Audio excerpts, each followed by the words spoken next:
कैसे और कब अपनी चमक खो बैठा, एक बियाबान जंगल में दब गया, इसकी ठीक ठीक जानकारी नहीं मिलती है। पद्म क्षेत्र देवला कर्मांगी के ताड़पत्र के अंतिम हिस्से में कहा गया है, वर्षों तक पद्म क्षेत्र में मेरे द्वारा बताई नीति से सेवकों ने सूर्य की आराधना नहीं की। परिणाम स्वरूप सूर्य देव इस मंदिर को छोड़ चले गए। हालांकि ये बात कब लिखी गई इसकी जानकारी नहीं मिलती, इसलिए इसे भी साक्ष्य रूप में नहीं माना जा सकता। कोणार्क में घूमते गाइड आपको अक्सर बताएंगे कि इसके विध्वंस की वजह और कुछ नहीं बल्कि महान नाविक क्रिस्टोफर कोलंबस की कारस्तानी थी। प्रचलित है कि मुख्यशाला के ऊपर एक विशाल चुंबक स्थापित था, जिसका चुंबकीय क्षेत्र इतना अधिक शक्तिशाली था कि वो सुदूर समुद्र में नौ संचालन में बाधा उत्पन्न करता था। कोलंबस जैसे महान नाविक को ये भला कैसे रास आता, सो उसने इसे उखाड़ फेंकवाया। कहते हैं कि चुंबक के हटते ही मुख्यशाला चरमरा के गिर पड़ी।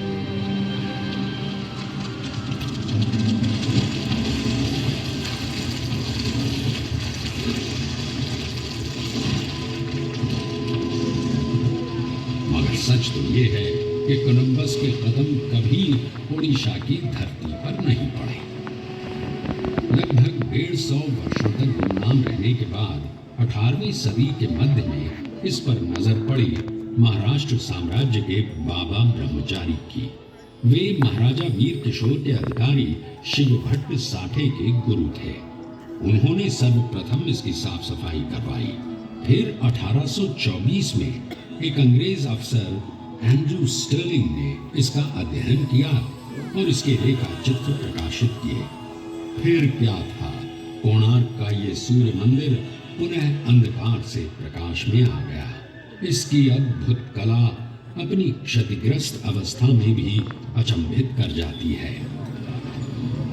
आज ये विश्व की धरोहरों में से एक है। भारतीय पुरातत्व सर्वेक्षण विभाग इसकी देखभाल, इसे संजोए रखने में दिन रात लगा है।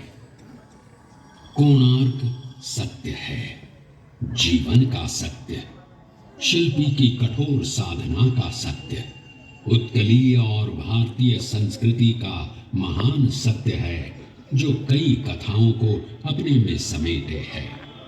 हो सकता है इसमें आपकी भी कथा आपको मिल जाए। ध्यान से देखिए, कान लगाकर सुनिए, कोणार्क आपको आपकी कथा सुना रहा है।